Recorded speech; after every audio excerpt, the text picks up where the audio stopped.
God with us. Sabihin nyo nga, God with us. Yan. So yung God with us, or the word Emmanuel, the name Emmanuel, this is again the central message of this season. Emmanuel, or God with us, is the central message of Christmas. Ito po yung pinaka-tinuturo o yung pinaka-diwa ng Pasko, hindi po yung mga regalo, hindi si Santa Claus, hindi yung mga Christmas party, kundi ang pinaka-diwa ng Pasko, yung pinaka-message ng Pasko, walang iba, kundi ang ating Panginoong Hesukristo. Is that an amen? Sabi nga dyan, Jesus is the reason for the season. Not only that Jesus is the reason for this season, but actually, Jesus is the reason dapat for all or for every season. Amen. Hindi lang po reason tuwing Pasko, ay Pasko ngayon, dapat maging mabait tayo kasi nandiyan si Jesus Christ. So dapat, every day of our lives bilang Kristiyano po, dapat we are mindful na ang Panginoon ay lagi po nating kasama. That is the message of Christmas. Siya yung reason, not for Christmas season, but for every seasons of our lives. Maganda po yun na i-inculcate na po natin sa mindset po natin, ang rason ba't tayo nabubuhay, ang rason sa mga season ng buhay natin. Anumang season yan, si Jesus ang dapat maging rason ng season na yan. Amen. Diba? Kung tayo ay nasa planting season, ba't ka nagpa-plant yan? Ba't mo ginagawa yan? Ba't mo pinaplano yan? It is because of Jesus. It is because of Christ. Diba? Ano pang season? Harvest season. Kapag mag-harvest tayo, hindi natin sasabihin, lakas ko kasi yan eh. Pinagpawisan ko kasi yan. Galing yan sa pawis ko. Yes, pinagpawisan ka, pero yung inaani po natin, it is all because of the purpose or will of Christ. Even in our waiting season, sa ating paghihintay, minsan na yun ang problema eh. Sa paghihintay natin, minsan nakakalimutan natin si Jesus Christ. Kaya nagmamadali tayo, naiinip tayo, nawawala na si Jesus, yung nagiging dahilan maging sa ating paghihintay.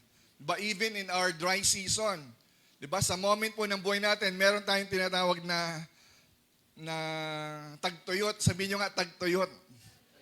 Yan. So, sino nakakaranas ng tagtuyot? Wala.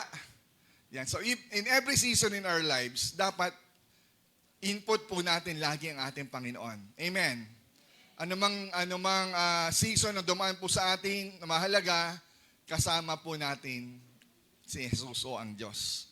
So today's topic, ganun pa rin po tayo, Emmanuel, God with us.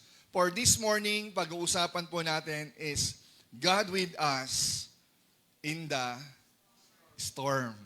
Gusto niyo po ba yan? Diba? Kasama po natin ang Diyos even in the storms. So sino po dito yung nakaranas na ng storms? Lahat tayo, no? Wala na sabihin, Pastor, ano yan? Ang storm po, ito po yung, we consider it, una yung malakas na hangin, kasama nun ay malakas na ulan, or ang tawag po natin sa Tagalog ay bagyo. Meron mga bagyo sa buhay natin at minsan, nahihirapan po yung iba pag bumabagyo. Pero yung iba naman, usually mga kabataan, parang wala lang, ulan lang, pero sa iba na alam yung sitwasyon, alam yung mga season, yung bagyo ay isa rin po sa kanila pong pinangangambahan. So storms po o ang bagyo, ito po ay parte na po ng buhay natin. Kahit ayaw nyo po ng bagyo, ayaw nyo mabasa, ayaw nyo mabaha, again, storms are a part of our life. Parte na po ng buhay natin. It is not all the time or all of our life ay laging may bagyo, but sometimes there are seasons na dumadaan po talaga sa atin ang bagyo. May kausap ba ako? Storms comes and storms passes, lumadagpas, and storms go away or nawawala. Dumarating minsan bigla yan, dumarating. Diba? Nagugulat na lang tayo, biglang may report na may nabuong bagyo. Kasi nanggagaling naman po yan sa karagatan eh. Tama? Doon sa malaking karagatan po natin, at biglang may namumuong bagyo. Ba? Ibig sabihin, nakikita nila maliit pa lang, pero yung iba merong bigla. Kagaya nung nakaraang, kailan ba yon? November ba yon? September o yung malaking bagyong parating sa atin? Diba? Parang hindi naman siya bigla, pero nakita nila na napakalaki. Tama? Kaya minsan yung akala natin na talagang maglalandfall sa atin ng malakas, pero ang sagot ng marami sa atin, salamat, Sierra Madre, no? We are thankful. Salamat sa Panginoon dahil meron siyang mga malalaking parte ng yamang lupa po natin, yung nature po natin na talagang malaki, mataas, na kung saan makakatulong po para makapagpigil ng bagyo. Pero still, si God pa rin po ang nagbigay sa ating Sierra Madre. Okay? May storms, may storms sa walang dating. Pero sa iba, malakas. Sabi natin yung nagdaang bagyo, malaki, walang dating sa atin. Kahit nag-prepare pa tayo, nagpagod tayo, sino na pagod dyan? Diba yung mga may trauma na pag sa lugar po ng Bulacan, kapag may bagyo, automatic babahain tayo. Pero parang wala akong naranasang baha doon sa lugar po namin. Diba? Walang naranasang pagtaas sa pumasok sa gate namin. Pero still, naghanda po tayo. Maaring tayo ay wala, pero sa iba, naramdaman po nila yon. May kausap ba ako? So minsan yung bagyo natin, maaring tayo ay walang dating, pero sa ibaw, meron. Or maaring sa kanila, sa probinsya nila wala, pero sa ating mga taga-Sausim, ramdam natin yung bagyo. May kausap. Pero may storm na lahat talaga tayo ay tatamaan. Ba? At dito, sa malalakas na bagyo na to, sa storm na to, minsan, yung nararanasan natin sa malalakas na bagyo, tayo po ay napapatanong. Sino po nakapatanong na dyan? Nangyari na po sa akin yan nung I don't know, Undoy, Habagat. Kasi nung Undoy, nahirapan ako, magkahiwalay kami pamilya kasi ako nasa Bulacan, nasa poultry po ako. Na-stranded po ako ron, overnight na po ako bago nakauwi. At pag uwi ko po doon, kasama ko po yung kapatid ni Ana, na si Ronald. At pag uwi namin, madaling araw pa lang, alam ko na yung balita na yung tatay ng kasama ko, yung tatay po ni Ana, yung nagte-testimony po rito pagkada encounter, alam ko na po na nabawian ng buhay dahil sa Undoy. So, ibig sabihin lang, may mga, tayo po'y napapatanong, na yung tanong natin sa mga bagyo natin sa buhay, Lord, nasaan ka? Diba? Nung time po na yung Habagat sa amin naman po, Lord, Kristiyano ako. Lord, sumusunod kami. Lord, bakit? Alam mo yung bubong na, nung time na di pa kami nagpapataas ang bahay, may cabinet kami na nakalutang, tumatama na, gumagano na siya. Doon po ako napaiyak, Lord. Konti na lang, giba na yung bubong ko kasi binubuhat na ng cabinet yung taas ng tubig. So minsan sa buhay po natin, napapatanong tayo, where is God in the storm? Nasaan ang Diyos sa mga storms ng buhay natin? Ayun, literal na storms yun eh. Di ba, minsan nagtatanong tayo, Lord, di ba, ano nangyari? Kaya minsan tayo na, para tayong si Gary B na napapatanong at napapakanta. Bakit kaya? Di ba? Ano sunod? Bakit ka ba naghihintay? Hindi ko natatapusin. Di ba yung ending nun? Di ba? Natutulog ba? Wala ka sa tono. Yung tanong na, natutulog ba ang Diyos? Natutulog ba? Diba? Kasi hindi natin maramdaman, siguro Lord absent ka, siguro Lord tulog ka. Diba? Para minsan, kinakantsawan natin si Lord na para bang tao o para bang mga namumuno sa atin na walang ginagawa or tulog. Diba? Minsan, yun ang ano natin eh, na ibabaling natin yung tanong o damdamin o hinanakit natin because tayo po ay nasasaktan. And in the storm, we are hurt. Nasasaktan po tayo ron. Hindi lahat, pero minsan nararamdaman natin. At sana naman, sa kabila ng mga storms ng buhay po natin, hindi lang literal na bagyo, kundi iba't ibang bagyo o dagok sa buhay natin. Sana naman, ito ang maging sagot natin. Never let the presence of a storm cause you to doubt the presence of our God. Is that an amen? Never let the presence of a storm cause us to doubt the presence of God. Huwag mong hayaan yung presensya po ng bagyo o ang bagyo ang magtulak sa atin para magduda tayo sa presensya ng Diyos. Kaya minsan yung tanong, Lord, nasan ka? Ba't wala ka? Ano nangyari? Parang iniwan tayo ng Diyos. Lord, tulog ka yata eh. Di ba minsan, bagamat tayo po ay Kristiyano, minsan may ganun tanong, Lord, bakit? Bakit ako pa? Bakit pamilya ko pa? Bakit kami pa? Nakaka-relate. Minsan marami sa atin, kapag dumadanas po tayo sa bagyo ng buhay, dumarating yung time na tayo po ay naninisi. Lagi nating sinisisi. Sino lagi sinisisi? Pag may problema. Diba? Presidente, diba? Tama?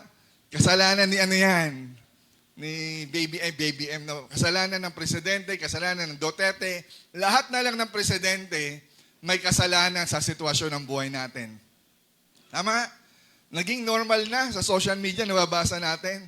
Pag may nadapa, kasalanan ng presidente yan, ganito, ganyan.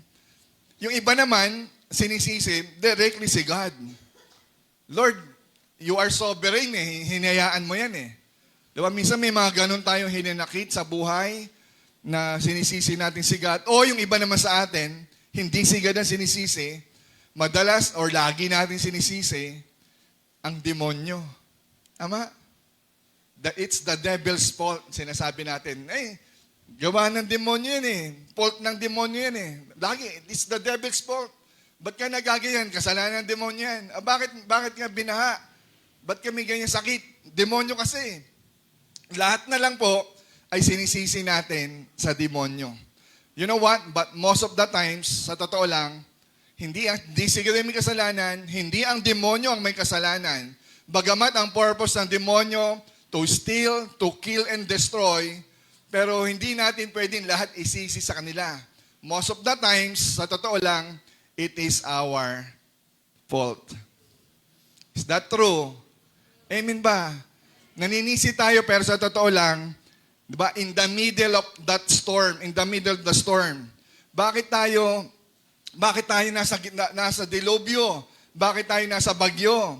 We are in the middle of the storm. Bakit? Kasi minsan, mas malakas pa yung hangin natin kaysa sa bagyo. Kaya ka binabagyo, again, baka mas malakas pa yung hangin mo kaysa sa literal na bagyo. Masyado tayong nagyabang, kaya tayo binagyo sa buhay siguro. Masyado tayong nagyabang o namuhay tayo na dapat hindi pa naman natin, diba, ina-adapt or sinasapamuhay. Why? Because we spend too much money. Isa po yan. Hindi ko po sinasabing laging ganon. Pero maybe yung bagyo natin, ang rason is because we spend too much money. Or maybe, we are in the storm today kasi mas nauna pa yung emosyon mo kaysa sa buhos ng ulan.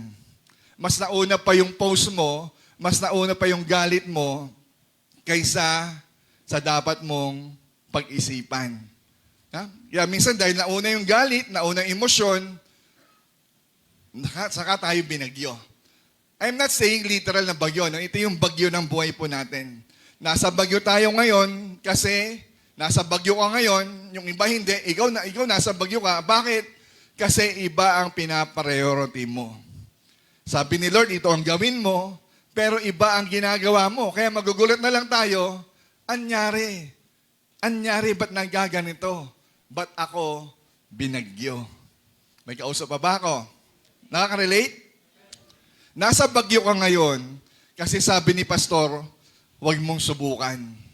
Pero ang ginawa mo, inaraw-araw mo pa.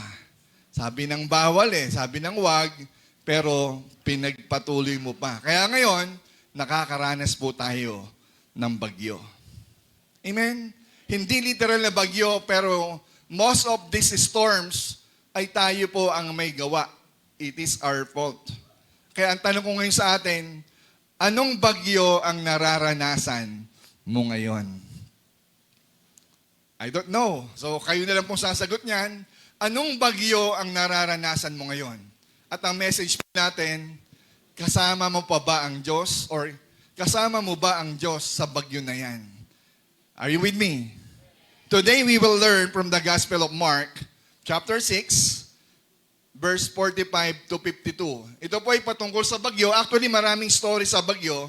Pero isa po ito na minsan ay bihira natin mapag-usapan. I believe na ituro na ito dati ng ilan sa mga preacher po natin. But today, for our topic, God is with us in the midst of the storms. Tignan po natin, Mark chapter 6, samahan niyo po ako, verse 45 to 52. Immediately, si Jesus Christ po ito, no? Immediately, He made His disciples get into the boat and go before Him to the other side, to Bethsaida, while He dismissed the crowd. And after He had taken leave of them, He went up on the mountain to pray. Okay? So sabi po dyan, si Jesus Christ daw, inutusan niya yung mga disciples niya, sige, mauna na kayo, susunod na ako. Si Jesus Christ ay pumunta raw ng bundok para mag-pray. Verse 47, and when evening came, ginabi na. The boat was out of the sea, on the sea, and he was alone on the land. And he saw that they were making headway painfully. Nakita ni Jesus na sila ay dumaraan sa pagsubok or problema. Nahihirapan sila, for the wind was against them. And about the fourth watch of the night, he came to them, walking on the sea. He meant to pass by them. So dito po si Jesus Christ, dahil nasa kabilang bundok pa siya, anong ginawa niya? At alam niya yung mga disciples niya ay daraan sa malakas na bagyo. Alam niya yon. Nagbigay na eksaktong oras. Anong oras? 4:00 ng madaling araw. Madilim pa. Si Jesus ay naglakad saan? Sa dagat, sa tubig. Ito po yung kwento ni Mark. Iba po yung kwento ni Matthew.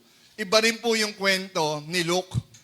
Pero pares po sila. Ito yung story na kung saan si Jesus naglakad sa tubig. Hindi didetalye rito yung kabuuan, pero still makikita natin, ito yung insidente when Jesus walked on water. Verse 49, sabi dyan, but when they saw Him walking on the sea, they thought it was a ghost, mumu, and they cried out. Umiyak sila sa takot, for they all saw Him and were terrified. But immediately He spoke to them and said, take heart, it is I. Sabihin nyo nga, it is I. Yan. Huwag kang matakot, ako ito. Do not be afraid. Diba? Lakasan mo ang loob mo. Take heart, sabi ng Panginoon. And verse 51 and 52, last verse, and he got into the boat with them, and the wind ceased. And they were utterly astounded. Nagulat sila, namangha sila. Ang nangyari, ano to? It's a miracle, for they did not understand. Pero in verse 52, nagulat sila at yung sabi ron, for they did not understand about the loaves. Why? Their hearts were hardened. So dito po sa kwento na to, no, medyo nalilito kayo, anong connection ng loaves? Anong connection ng loaves? Ibig sabihin, bago po si Jesus Christ naglakad sa tubig, sumorkat po siya eh. Kasi nasa lupa siya. Yung mga disciple niya, pinauna niya na papuntang Bethsaida. Sinalubong, ibig sabihin si Jesus, sinalubong niya. Diba? Naglakad sa tubig. Grabe, shortcut. It's a miracle. Nagulat yung mga disciples. Natakot sila kasi binabagyo na sila eh. Diba? Hindi po exaggerated or dramatic ang kwento rito. Pero sa ibang gospel, talagang dramatic. Malakas ang hangin, malakas ang ulan. Si Peter natakot. Actually, si Peter naglakad din dito sa tubig eh. Pero dito sa Gospel ni Mark, hindi na nakwento. Tama? But ang sabi dyan ni Jesus Christ, ay sinabi ni Mark sa Gospel, for they did not understand about the loaves. Bakit sila natakot? Kasi hindi nila natutunan yung loaves. Sabi nyo nga loaves. Anong loaves? Ito yung pinakain ni Jesus yung ilang tinapay? 5 ba o 2? Kalimutan na, no? 5 tinapay at 2 isda. Nakalimutan nila yung miracle ni Jesus Christ about the loaves. Diba, kaka-miracle ko lang sa inyo Hindi nyo naunawaan yung loaves. Ayun po yung context po doon. Nag-miracle na ako na sa inyo ng una. Ano yung nararamdaman nyo ngayon? Tayo po minsan makakalimutin. Nakita na natin ang himala ng Diyos. Nakita na natin kung paano tayo ilang beses sinelba ng Panginoon sa mga problema natin. Pero ngayon may problema ka na naman. Nakalimutan mo na ba? Why? Because our hearts are hardened or were hardened. Diba? Natabunan na tayo ng mga distraction, natabunan na tayo ng alalahanin. Our hearts were hardened. Pinatigas. Kaya minsan, nakakalimutan na natin na kasama natin ang Diyos lagi. From these passages, we will learn 4 points. Ilan? 4 lang, mabilis lang. Lahat ay nagsisimula sa letter D. Number 1, sabihin nyo nga, descent. Yan, pag sinabing descent, it is the act of moving downward, pababa. O yung salitang, di ba, descending, di ba?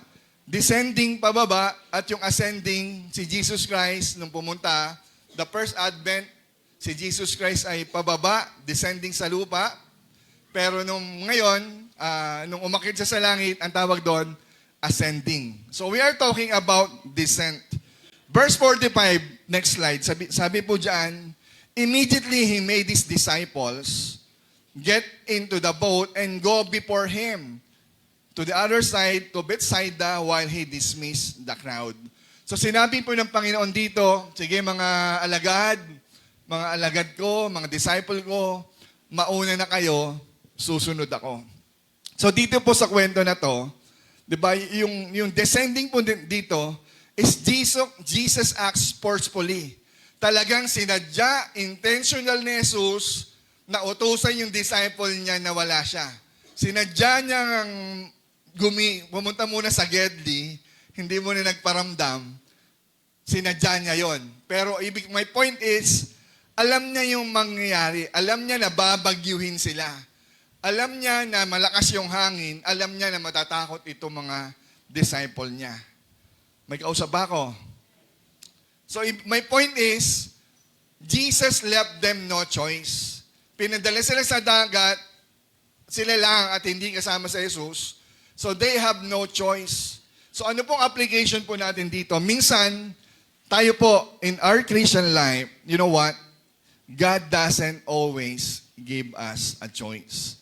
Yes, we have a freedom to choose. May malaya tayong mamili. Pero may pagkakataon sa buhay po natin na wala na tayong choice. Amen. Sabi mo sa katabi mo, may choice ka ba? Yes, may choice ka. Pero minsan, dumarating, we have no choice. Tama? Minsan yung natirang ulam sa atin, ang choice mo na lang kung kakain ka o hindi. Di ba? May natirang konti, 2 itlog o isang konting kanin, inubos ang kapatid mo yung isang ulam, gabi na, anong choice mo? Kung kakainin mo ba yun o hindi ka kakain? Pero minsan, wala ka ng choice kung pagpipilian mo pa. Wala na eh. You have no choice. My point is, minsan sa buhay natin, there will comes in our life that we have no choice. Minsan yung bagyo sa buhay natin, hindi natin choice yan. Talagang darating yan. Diba? Minsan sasabihin natin, ano nangyari sa buhay mo? Minsan sinisisi, kasalanan mo yan. You know what? Minsan sa buhay natin, hindi mo kasalanan. It just only happened that you have no choice. Wala ka ng choice eh. Si Joseph ba, kilala nyo? Hindi si Pastor Jay. Si Joseph the Dreamer. Di ba? Si Joseph yung napunta ng Egypt. Di ba? Yung ginulpe ng mga kapatid niya, ibinenta, pinakulong, pinaratangan, ng rape. Pangit ang mga nangyari. Pero you know what? Yung nangyari kay Joseph, may choice ba siya? Tama naman yung ginagawa niya, pero ba't siya nakulong? Choice niya ba yun? Minsan sa buhay natin, kahit mabuti ang ginagawa mo, God allow us or gave us no choice. In a sense, it was chosen by God. Inalaw ni God, hindi mo choice, pero minsan, inaalaw ni God. May kausap. Daniel. Si Daniel po, he didn't choose Babylon. Hindi pinili ni Daniel na manirahan siya sa Babylon, maging sunod-sunuran sa hari, at dumating yung time na ikulong siya sa lion's den. Diba? Sa kulungan ng mga leon. Hindi niya choice yun, pero nabasa natin sa Bible, it was chosen by God to display His glory, to display His power, His majesty, na makita ng Haring Nebuchadnezzar, grabe to si Daniel, sinasamahan ng Diyos. Kaya tayo minsan, kung nakakaranas man tayo ng parang injustices, nakakaranas tayo ng hindi fair sa buhay po natin, bakit ang gobyerno natin parang iisang utak? Bakit ganun sila? Lord, parang unfair. Parang di maayos. And God allows. Minsan, God doesn't always give us a choice, but He allows. May kausap ako. The only choice left is sila. Si Joseph at Daniel, ang choice na lang nila, will they going to trust God or not? Maging tayo man. The same with our storms in life. Our storms do not give us a choice. Wala naman tayong choice sa storm eh. Hindi naman natin pinili yan. Pero dumarating yan. Minsan, our sickness do not give us a choice. Choice mo ba yan? Ayan ang sakit mo? Di ba minsan kaya hirapan tayo, Lord, ba't may bukol ako dito? Ay, pag dito yata kasalanan natin eh. Lord, ba't may bukol ako dito? Ba't may bukol ako dito? Ba't ako tinubuan ng sakit? Minsan, it's not your choice. Minsan, hindi natin choice na magka-problema kayo sa mag-asawa. Pinipilit mo ngang ayusin, maging maayos kayong mag-partner. Pero minsan, dumarating na nagkaka-problema kayo mag-asawa. It is not your choice, pero God allows. Ang tanong, ano ba dapat maging response mo sa mga problema na yan? Minsan, hindi natin choice na magka-problema tayo sa pamilya. May mga kapatid na nag-aaway, hindi magkasundo, nagtatalo. Hindi mo choice yan at kailanman hindi mo siya pinili. Pero it happens. Hindi natin choice na minsan mawalan tayo ng trabaho. Hindi natin choice na minsan magkaroon tayo ng broken relationship. Hindi natin choice na mamatayan tayo ng mahal sa buhay. Pero it happens. May kausap. Minsan, bakit? Kasi minsan, si Jesus Christ ay marami siyang mountaintop experience with His disciples. Ang tataas ng pinakita ni Jesus Christ ng miracle, ilang beses. Pero after that mountaintop experience, marami tayo minsan pag pumupunta nga tayo ng mga probinsya at umaakyat tayo ng bundok, hindi ba't napapasabi mo, wow Lord, salamat. Ang tawag po ron, mountaintop experience. Masyado tayo napapalapit sa Diyos kapag tayo ay umaakyat ng bundok. Pumupunta ka ng prayer mountain, pumupunta ka ng probinsya sa mga matataas ang bundok, kahit gaano kahirap, diba? Hirap na hirap ka, 1,000 step, iisipin mo lang, di mo kaya, pero nagawa mo. Why? Because of yung kapalit ng experience na yon. Diba? So, minsan sinasabi natin, sulit ang pagod. Parang si Adrian lang napunta ng Tagaytay. Diba? Sulit ba? Diba? Kahit sabi mo nang gumastos ka, pinagawa natin yung mga sasakyan natin, nag-prepare tayo. Pero pagdating doon, wow, diba? Oh, ang sarap, grabing experience. Isa po yun sa mga mountaintop experience. You know what? Tayo rin po sa buhay natin. Kapag tayo nagiging successful, kapag tayo po ay maraming blessing, may napagtagumpayan tayo sa pamilya, sa school, sa trabaho, na-promote tayo, isa po yung sa mga mountaintop experience. Even in the ministry, marami tayong nagawa in the ministry, it's a mountaintop experience. Pero, pagdating sa taas, si Lord, katulad ng mga disciples, maraming pinaranas na magaganda si Lord, pero ibabalik ka ni Lord, pararanasin ka, papa-experience ka, pababa, descending. A descending experience. May kausap ako. Kasi mahirap yung pirmis ka nasa taas eh. Kaya si Lord minsan, inaalaw niya Anak, pararanasin kita sa baba. Ba? Pero sana bumaba man tayo. Ang importante, God is with us. Nasa baba man tayo, bumaba man tayo sa experience natin, hindi laging pinnacle yung nararamdaman mo. Hindi laging, ang tawag dito, euphoria yung nararamdaman mo. Wow, grabe, ang tindi. Pero minsan, iaalaw ni God na maranasan mo, Lord, parang walang pagkilos. Pinag-pray ko naman, ba't parang di gumaling? Ba't nagtatights naman, pero ba't parang wala nangyari sa tights ko? Mountaintop experience, minsan, pinaparanas ni Lord, yung descending experience. May kausap.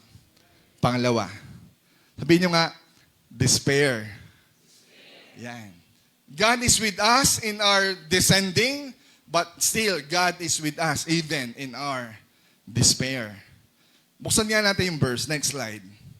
So sabi dyan, yung highlight na lang, di ba? And he saw that they were making headway painfully, and the wind against them. Di ba? Ang sabi dyan, sa baba, yung highlight ulit, he meant, sabihin nyo nga, he meant. He meant to pass by them. Di ba? He saw, nakita niya na yun eh. Alam niya eh.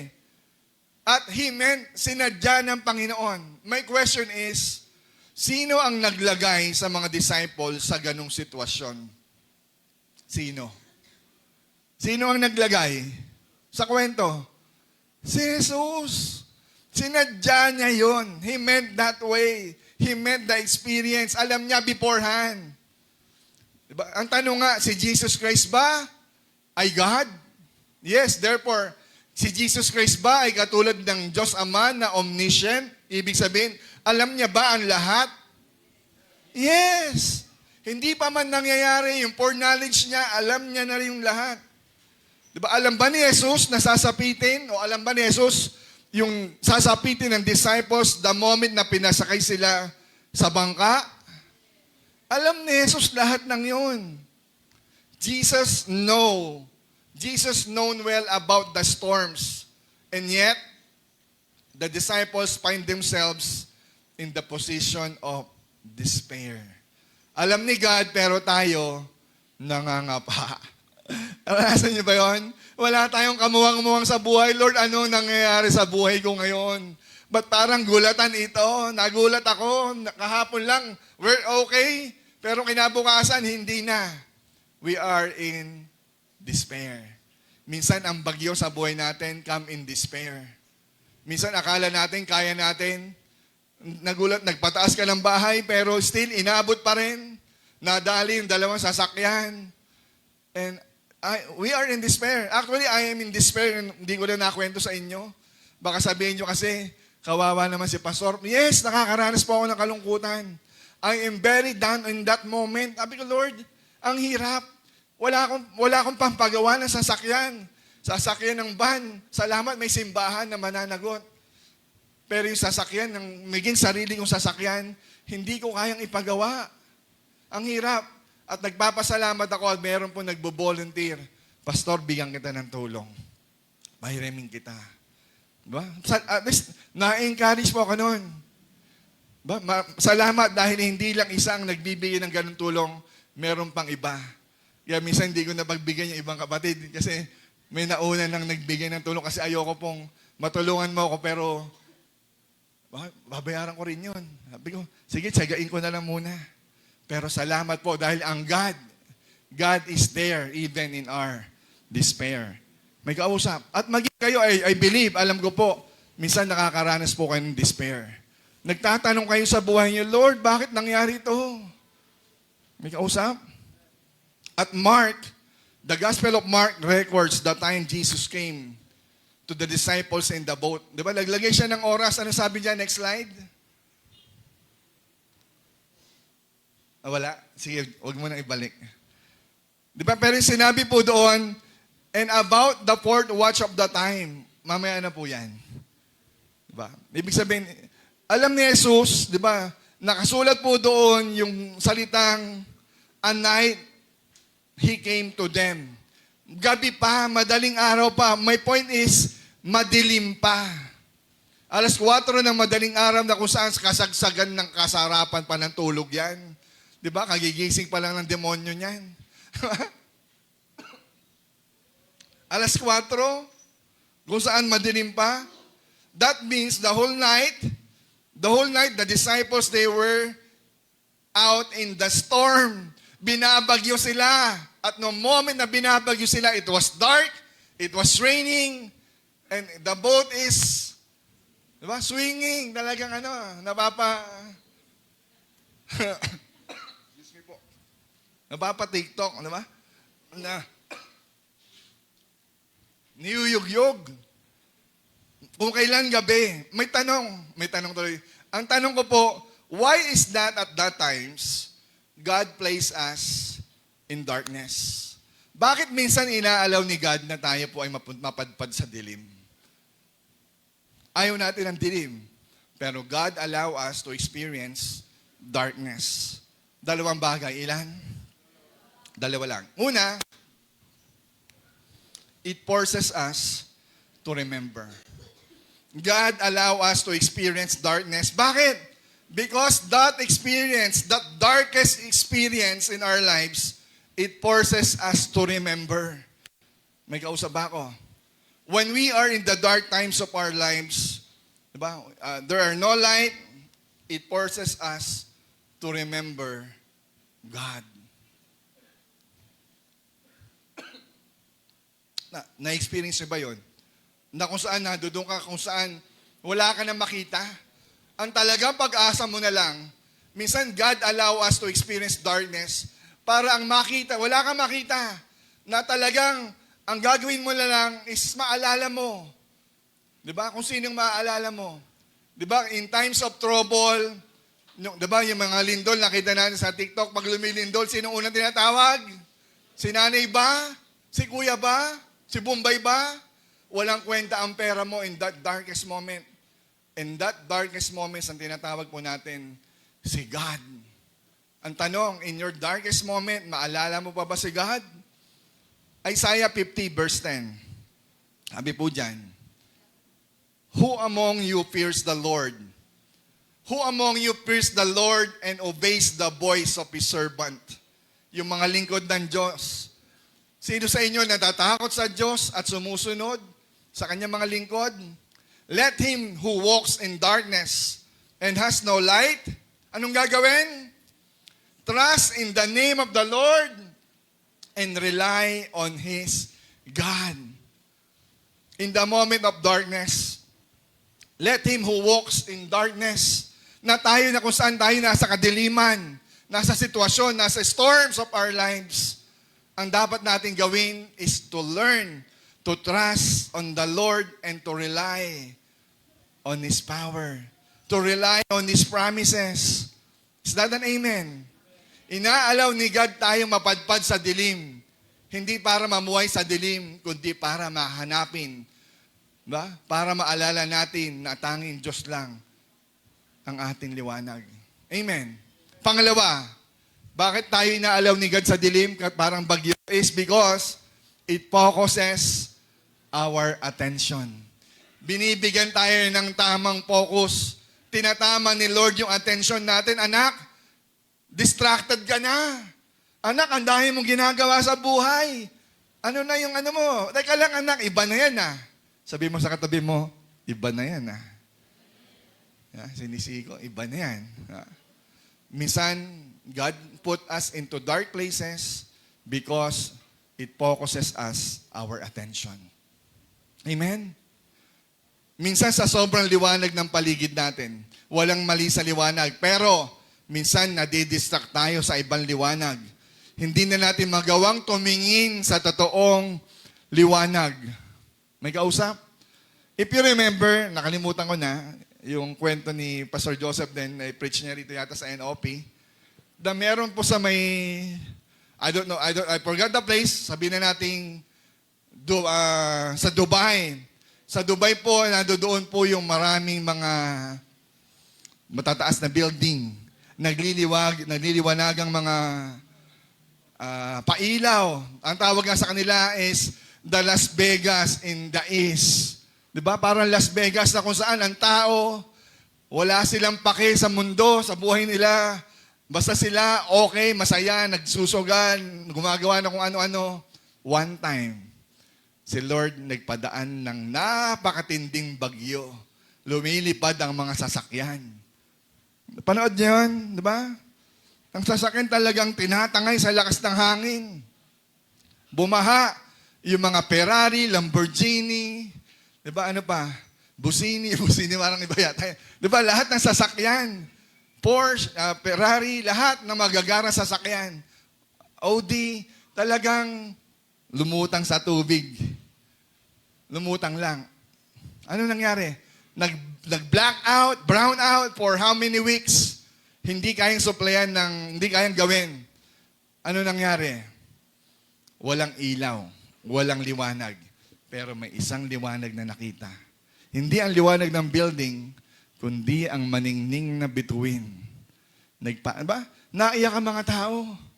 Lord, nandiyan ka pa. Salamat sa liwanag, Lord. Nabubulag tayo minsan ng mga ibang liwanag sa mundo na hindi natin makita na ang Diyos pala ang totoong liwanag. Kasi nakatingin tayo sa ibang liwanag. Tama? Baka yung iba dyan pumupunta pa sa ibang liwanag, yung mga kulay pula. Maliwanag siya pero madilim. Diba? Kaya yung mga pangit ng itsura, doon gumaganda lahat pag natapatan ng kulay pula. Diba? Masyadong mapandaya ang kulay pula, kaya please, huwag kayong papadpad sa mga mapupulang ilaw. Piliin natin talagang maliliwanag, talagang kitang-kita. Amen. Tama? What I'm saying is, in despair, still God is with us. God put us in the darkest places para makita natin ang tanging solusyon lang pala natin, walang iba, kundi ang Diyos pa rin. Pinupundi ni Lord yung mga inaasahan nating ilaw. Ilaw mo, pera. Ilaw mo, girlfriend mo. Ilaw mo, yung hobby mo. Diba? Anong hobby nyo? Computer, gadget, lahat ng tinatangkilik nyo. Baka minsan, darating yung time. Huwag sana dumating na dapat mag-focus na tayo. Lord, anong pinapagawa mo? Mag-focus ka doon. Huwag tayong mag-focus sa hindi pinapagawa ni Lord. Kasi darating yung time, baka pundiin yung ilaw. Dahil pag pundi ang ilaw, madadapa ka. At pagdapa mo, ang mahirap, dun mo palang marirealize na si God pala ang may kausap. Number 3, natututo po ba? Number 3, God is with us even in our delay. Sabihin nyo nga, delay. Next slide, pakita nga natin. Ano yung mga delay na nakita po natin dyan? Verse 46 and 47, sabi dyan, Jesus went up on the mountain to pray. Iniwan niya yung mga disciple niya, sinadya niyang iwan, at si Jesus Christ nag-cause ng delay. Biro mo, bumabagyo na, umakit pa ng bundok. Ano sabi dyan? And when evening came, the boat was out on the sea. He was alone on the land. Grabe, bumabagyo, iniwan ng mga disciples, si Jesus Christ, kalmante, nagpipray. Delay. May kausap ba ako? Jesus went first alone in the mountain to pray. Jesus prayed. Minsan tayo ganun, no? Sana yung cause of delayed natin, hindi yung talagang delayed eh. Baka minsan in our delays, we forgot to pray. Si Jesus Christ nakuha niyang manalangin. We understand that Jesus knew there is an urgency. Merong urgency, merong request. Diba? But Jesus delayed His disciples. Hindi ibig sabihin na porket dinelay ni Jesus Christ, hindi po sinasabi diyan na hindi concerned si Lord sa kanila, na hindi aware si Lord sa nangyayari. Actually, aware niya siya eh. He meant, sinadya niya talaga yon. He simply knew it wasn't the right time. Alam niya lang na hindi pa yung tamang panahon. Sige, i-delay ko pa. Diba? Tinesting pa ni Lord yung faith nila. May kausap ba ako? Alam ni Lord yung need natin, pero sa totoo lang, hindi po siya kaagad sumasagot. May kausap. Why? Because sometimes, God's delay, sinabi na ni Michael about hope, God's delay doesn't mean God's denial. Hindi porket na-delay si God or na-late ng konti si God, ibig sabihin hindi kanya mahal or hindi niya tayo pinapansin. Because God's delay doesn't mean denial. You know what? Kapag si God po nagbigay po ng dream po sa atin, sa totoo lang, hindi niya po kaagad binibigay yung dream na yon. Si Lord nagbibigay ng malaking pangarap sa atin, sa family mo, sa career mo, sa ministry mo. Pero ang Lord po, lagi po siya may tinatawag na time lapse. Meron siyang delay. Pinakita na sa'yo, pero hindi binibigay agad. Laging gano'n si Lord sa Bible. Di ba? Pinakita niya kay Joseph, pinakita niya kay David, pero yung kaganapan, wait anak, wait lang. God's delay doesn't mean God's denial. Minsan ang sagot sa matagal na delay ay dapat seryosong panalangin. Tama? Minsan ang iniintay lang pala ni Lord sa atin yung seryosong panalangin. Inaalaw ni Lord na i-delay, but because God is waiting for us to be serious, talagang persistent tayo. Umiyak ka lang isang beses, tapos na. Prayer. Diba? Minsan, the cause of our delays because we will lessen our prayer life. Diba? We will lessen yung ating pagtawag sa Panginoon. At salamat sa Panginoon. Meron po sa atin, sa family po natin, na kung saan kapag kayo po ay bumabalik sa panalangin, kapag tayo ay bumabalik at nagsiseryoso sa Panginoon, yung mga blessing, yung mga pangako, nagkakaroon ng nagkakasakatuparan. Why? Because inalala natin ang Diyos. Minsan, God's allow us to delay. Bakit? Kasi gusto ni Lord mag-grow muna tayo. Hingi tayo ng bike. Lord, bigyan mo ako ng motor. Lord, bigyan mo ako ng bike. Teka lang, ilang taong ka na ba? 16 ka pa lang. Meron ka pang 2 years para magkaroon ng lisensya. Request ko ng request sa nanay mo. Hindi ibibigay yan. Bakit? Hindi pa panahon. Diba? When the time is right, the Lord will make it happen. Amen. Sa tamang panahon, anak, ibibigay sa'yo. Hindi porkit hiningi mo, hindi porkit pinakita na ng Lord sa'yo, automatic ibibigay agad sa'yo. Ang kailangan lang pala, gusto ni Lord, anak, mag-grow ka pa habang naghihintay ka. Gusto mo ng boyfriend, ba? Mag-grow ka muna, tsupot ka pa nga eh. Mag-grow ka muna, mag-mature ka muna physically. Mag-mature muna ang mindset mo.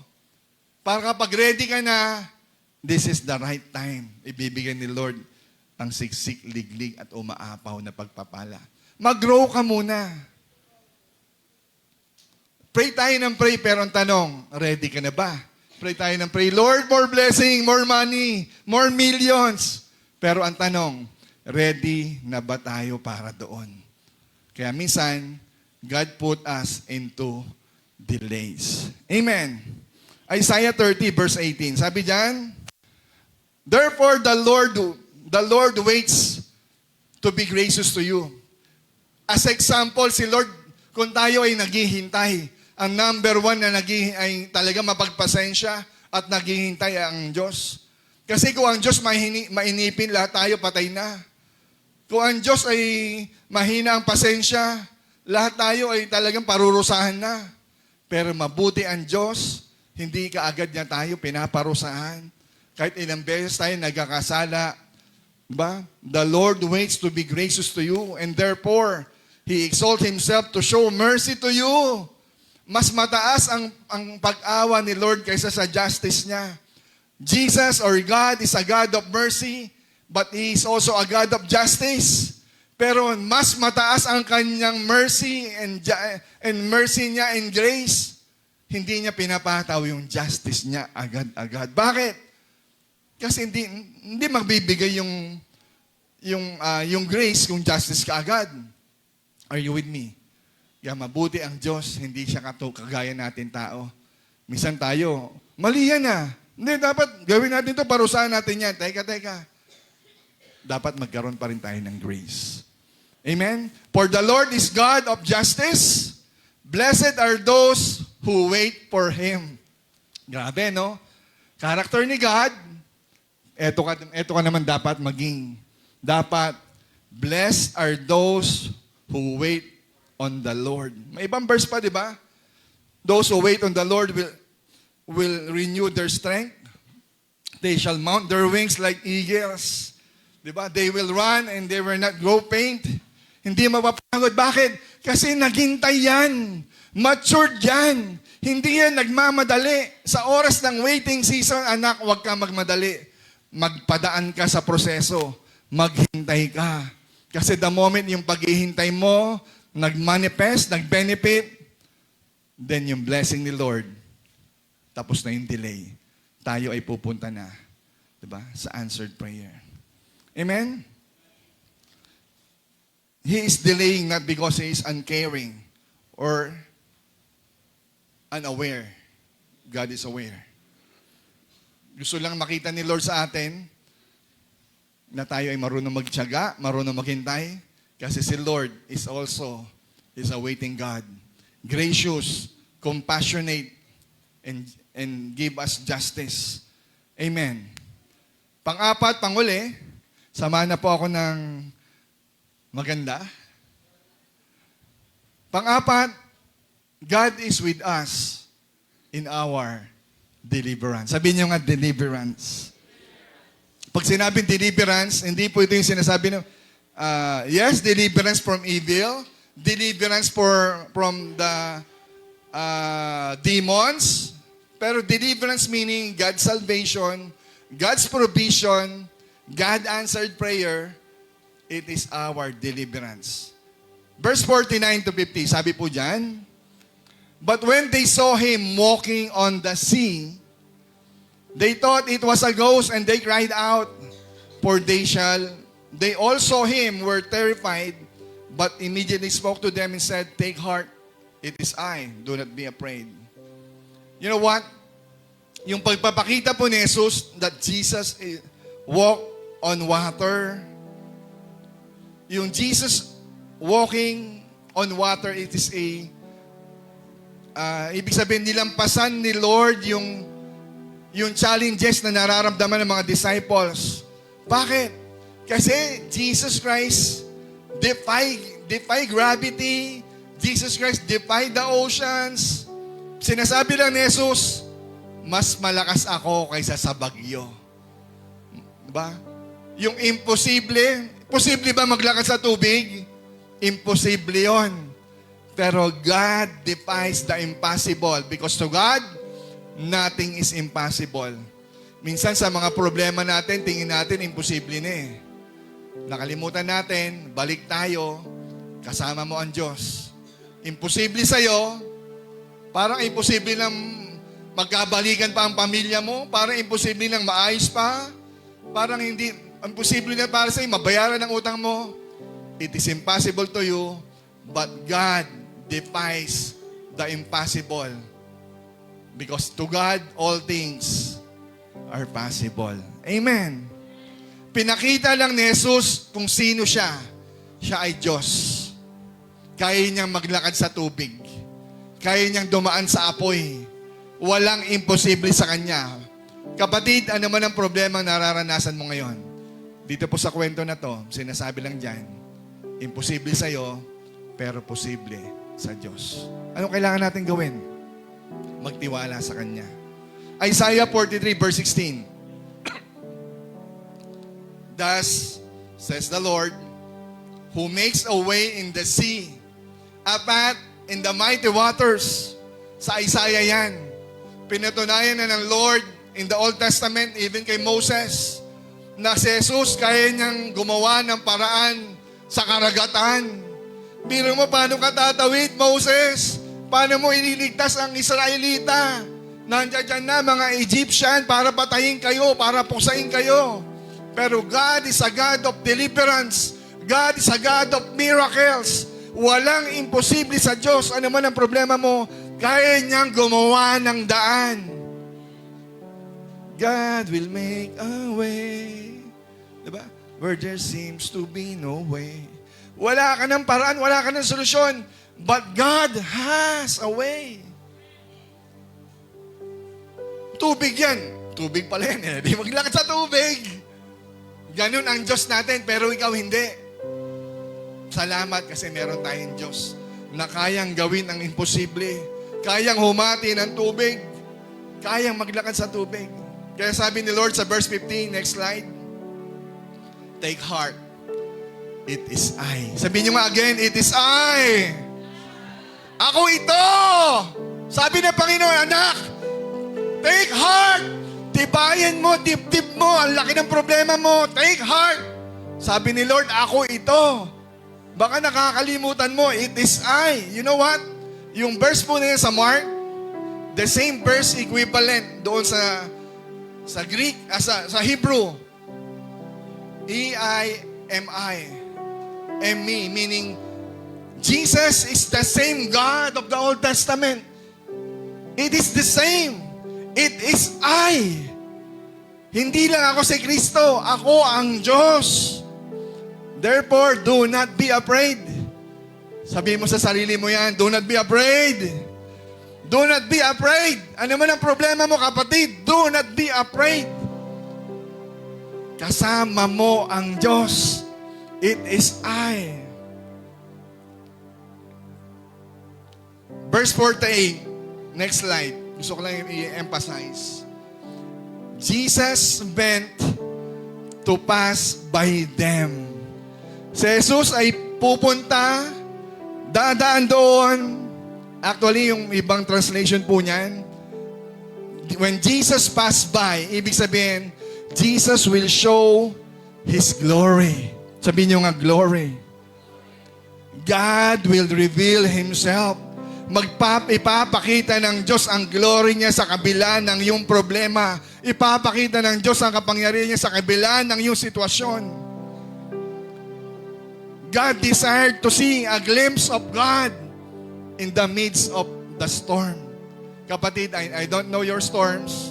I don't know your struggles, your problems, pera man yan, relationship man yan. Pero the moment you are ready to see the glory of God, ready ang puso mo, take heart, and God will pass by. Amen? Pag sinabing pass by, God will show His glory. Grabe, pag ang glory ng Diyos bumaba, yung imposible, nagiging posible. Yung matagal mong pinapanalangin, bumababa. Bakit? Ready kang tanggapin ang glory ng Diyos. Ina-accept mo, you believe in your heart that it is God. Sigad lang ang sagot. Huwag mo nang i-insist. In His time, in His sovereign will, believe. Kasama natin ang Diyos. May natutunan. Tayo po tayong lahat.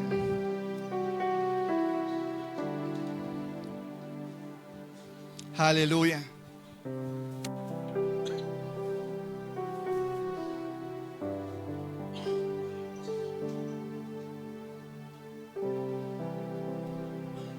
Panginoon, maraming salamat po, Lord. Thank you, Lord, for your word. Salamat, Panginoon, that you are with us.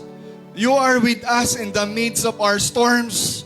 Ang laki ng bagyo namin, God, pero Lord, sinasabi mo, mas malaki ka pa sa lahat ng bagyo namin. Lord, you are big. You are big enough sa aming mga problema. Lord, you are not distant. Kasama ka namin. You are with us in the midst of our storms. You are with us in our descending. You are with us in our despair. You are with us in our delays. You are with us in our deliverance. Kapatid, panghawakan mo yan. Panampalatayan mo yan. Na ngayong Pasko, paparating at ngayon pa lang, declare and believe in your heart, kasama natin ang Diyos. Pwede ba taas natin ang kamay? As we sing to God, as we glorify Him, as we give glory, as we sing praise to God. Awitan po natin ang Panginoon. Hallelujah, hallelujah. Lord, we give worship to you. We give glory, God, to your name. Hallelujah, Jesus. Maraming Lord, maraming salamat, O Diyos. Salamat, Panginoon, dahil Ikaw ang aming tatay. Salamat, Panginoon. Alam mo, God, ang lahat po sa amin. Alam mo, Panginoon, yung aming pangangailangan. Ama, humihingi po kami ng tawad, God. Minsan, Lord, kami ay lumalakad sa sarili lang namin. God, forgive us. And right now, God, we believe that you are our God, at kasama ka namin, O Diyos. Kasama ka namin, Lord, sa anumang sitwasyon ng buhay namin. Panginoon, sa oras pong ito, dalahin ko, God, ang iyong mga anak. Lord, anuman po ang desire ng kanilang puso, anuman, God, ang panalangin ng kanilang puso, Ama, pwede po ba sa oras mong ito, maramdaman ka nila, iparamdam mo, God, na ikaw ay nandyan, kasama ka namin, God. Lord, can we experience, Panginoon, ang yakap mo, maranasan namin, God, ang mga answers, prayers, God. Panginoon, in Jesus' name, in the name of Jesus, Lord, wala kang imposible sa iyo, Panginoon. Lahat ay magagawa mo, Lord. Mga sakit, Panginoon, na hindi gumagaling. Mga problema, God, na hindi naayos. Panginoon, promotion, increase, bonus, oh God. Lord, we pray that this month of December, marireceive namin, Panginoon, ang pagpapala mo ng may pananampalataya at kapangyarihan. Lord, salamat sa iyong